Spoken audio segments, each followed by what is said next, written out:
नमस्कार साथियों। Guest room की टेबल पर रखा हुआ मोबाइल फोन बार बार बजे जा रहा था। नौकर अशोक ने इधर उधर झांक कर देखा, शायद उसके मालिक ठाकुर रतन सिंह गलती से अपना मोबाइल फोन छोड़कर गांव में ही कहीं पर चले गए थे। अशोक ने दौड़कर मोबाइल फोन उठाया और कान से लगा लिया। उधर से किसी रोबदार महिला की आवाज आई, हेलो, मैं माही की मम्मी बोल रही हूँ। अपनी मालकिन की मां का फोन सुनकर अशोक घबराते हुए बोला, जी मालिक घर से कहीं बाहर गए हुए हैं। अरे तू उनका नौकर अशोक बोल रहा है क्या? जी मालकिन जी।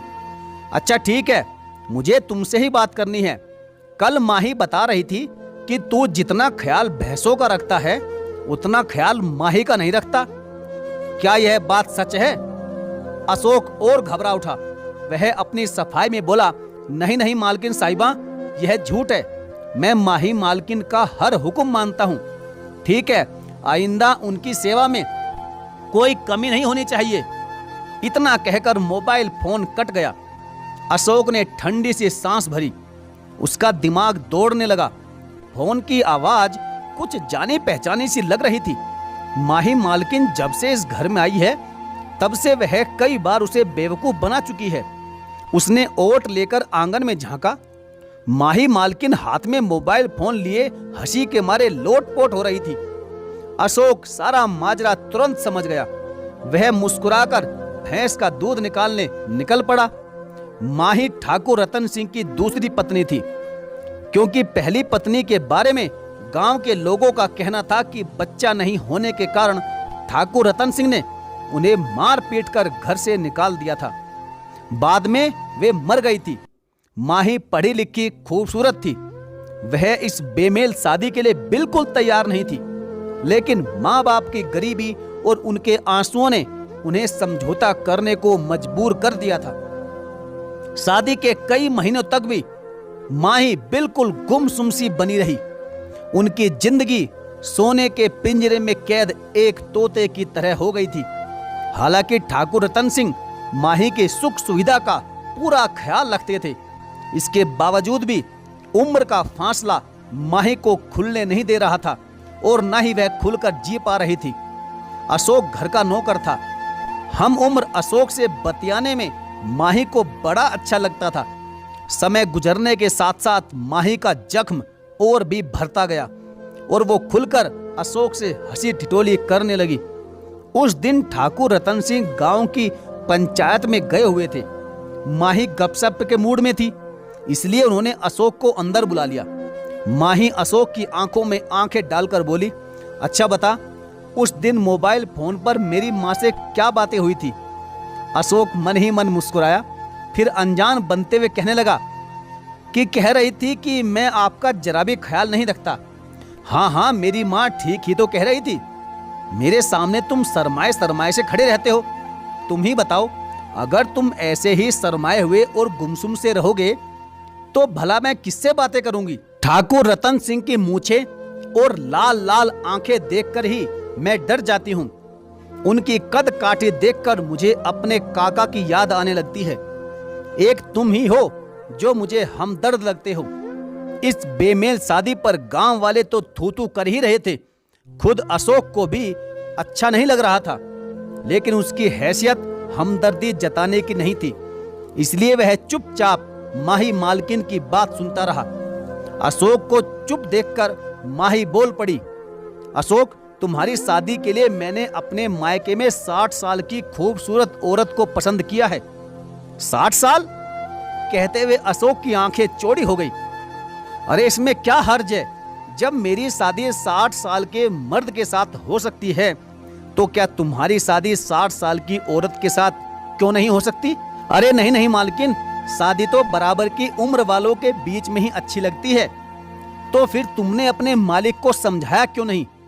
उन्होंने एक लड़की की जिंदगी बर्बाद कर दी, हंसती खेलती जिंदगी को तबाह कर दिया। कहते हुए माही की आंखें आंसुओं से भर आई। समय बीतता गया। माही के शादी के 6 साल गुजर गए, फिर भी आंगन में बच्चे की किलकारी नहीं गूंज पाई।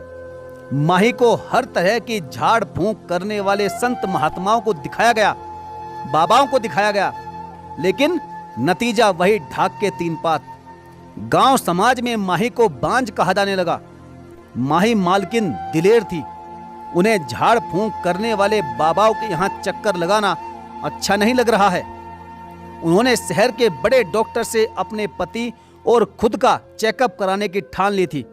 शहर के माहिर डॉक्टर ने दोनों के नमूने जांच लिए और फिर बोले, देखिए रतन सिंह जी, 10 दिन बाद माही की एक और जांच करनी होगी, फिर उसके बाद सारी रिपोर्ट आपको सौंप दी जाएगी।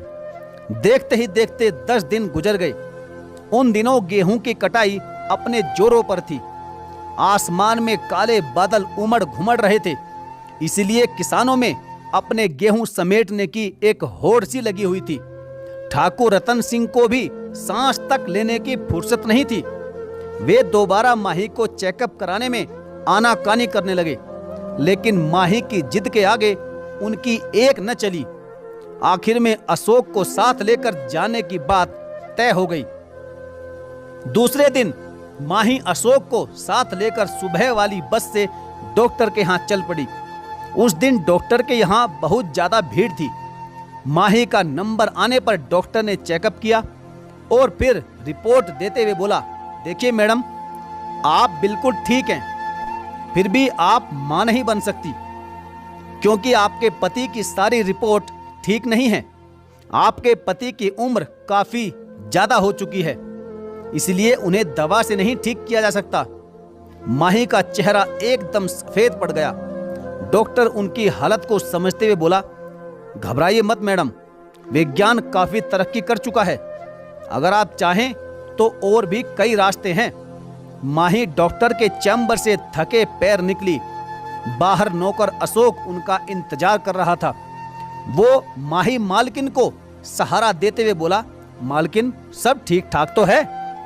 अशोक, मुझे कुछ चक्कर सा आ रहा है, शाम हो चुकी है, चलो किसी रेस्ट हाउस में रुक जाते हैं, कल सुबह वाली बस से गांव चलेंगे। ऑटो रिक्शा में बैठते हुए नौकर अशोक बोला, मालकिन, गांव से होकर निकलने वाली एक बस का समय होने वाला है, उससे हम लोग निकल चलते हैं। हम लोगों के आज घर नहीं पहुंचने पर कहीं मालिक नाराज ना हो जाएं। माही तभी बड़े गुस्से में बोली, अरे भाड़ में जाए तुम्हारा मालिक, उन्होंने मुझे कहीं का नहीं छोड़ा। ऑटो रिक्शा एक रेस्ट हाउस के सामने रुका। माही ने 2 बेड वाला कमरा बुक करवाया और कमरे में जाकर बिस्तर पर निढाल पड़ गई। उनके दिमाग में विचारों का पहिया घूमने लगा। वह सोचने लगी कि मेरे पति ने अपनी पहली पत्नी को बच्चा नहीं जनने के कारण ही घर से निकाला था, लेकिन खोट मेरे पति में है, यह कोई नहीं जान पाया। अगर इस बात को मैंने उजागर भी किया तो यह समाज मुझे ही उल्टा बेहया कहने लगेगा। हो सकता है कि मेरा भी वही हाल हो जो पहली पत्नी का हुआ था। माही के दिमाग के एक कोने से आवाज आई कि डॉक्टर ने बताया था कि बच्चा पाने के और भी कई वैज्ञानिक रास्ते हैं, लेकिन दिमाग के दूसरे कोने ने इस सलाह को काट दिया। क्या ठाकुर रतन सिंह अपनी झूठी शान के चलते ऐसा करने देंगे? सवाल जवाब की चल रही इस आंधी में अपने को बेबस पाकर माही सुबकने लगी। अशोक को भी नींद नहीं आ रही थी। अपनी मालकिन के सुबकने से उसके होश उड़ गए। वह उनके पास आकर बोला, मालकिन, आप रो क्यों रही हैं? क्या आपको कुछ हो रहा है? माही का सुबकना बंद हो गया। उन्होंने जैसे फैसला कर लिया था कि तभी वे अशोक का हाथ पकड़कर बोली, अशोक, जो काम ठाकुर रतन सिंह 6 साल में नहीं कर पाए, वह काम अब तुझे करना है। बोलो, क्या तुम मेरा साथ दोगे? अशोक माही की बातों का मतलब समझे बिना ही एकदम फटाक से बोल पड़ा, अरे मालकिन, मैं तो आपके लिए जान भी दे सकता हूं। तभी अचानक से माही मालकिन अशोक के गले लग गई। उनका बदन तवे की तरह जल रहा था। अशोक यह सब देखकर हैरान हो गया।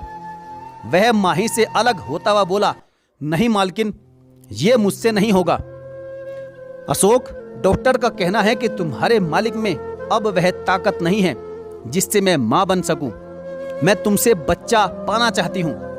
अरे नहीं नहीं मालकिन, यह तो नमक हरामी होगी। सुनो अशोक, यह वक्त नमक हरामी या फिर नमक हलाली का नहीं है। यह वक्त तो नमक का फर्ज अदा करने का है। मेरे पास सिर्फ एक ही रास्ता बचा है और वह तुम हो। सोच लो, अगर मैंने घर की देहली से बाहर पैर रखा तो तुम्हारे मालिक रतन की मूछें नीची हो जाएगी। यह कहते हुए माही ने अशोक को अपनी बाहों में समेट लिया। कोमल बदन की छुअन ने अशोक को मदहोश बना डाला। उसने भी माही को अपनी बाहों में भर लिया। घर आने के बाद भी यह सिलसिला लगातार चलता रहा। आखिरकार माही ने वह मंजिल पा ही ली जिसकी उन्हें सबसे अधिक दरकार थी। आखिरकार कुछ दिन बाद माही को खुशखबरी मिली और फिर उसने एक सुंदर से बेटे को जन्म दिया। गोद भराई की रस्म के दिन ठाकुर रतन सिंह चहकते हुए फिर रहे थे। माही दिल से अशोक की आभारी थी जिसने एक उजड़ते घर को बचा लिया था। माही बार बार अपने नौकर अशोक का मन ही मन धन्यवाद कर रही थी और साथ ही साथ भगवान का भी। तो साथियों, आपका इस कहानी के बारे में क्या कहना है? अपनी राय जो भी है कमेंट बॉक्स में लिखना बिल्कुल ना भूलें। और हाँ, यदि आपने अभी तक हमारे इस चैनल को सब्सक्राइब नहीं किया है तो सब्सक्राइब करके बेल आइकन को जरूर प्रेस कर लीजिएगा। तो चलिए साथियों, मिलेंगे फिर और किसी दमदार और बेहतरीन कहानी के साथ। तब तक के लिए धन्यवाद। जय हिंद।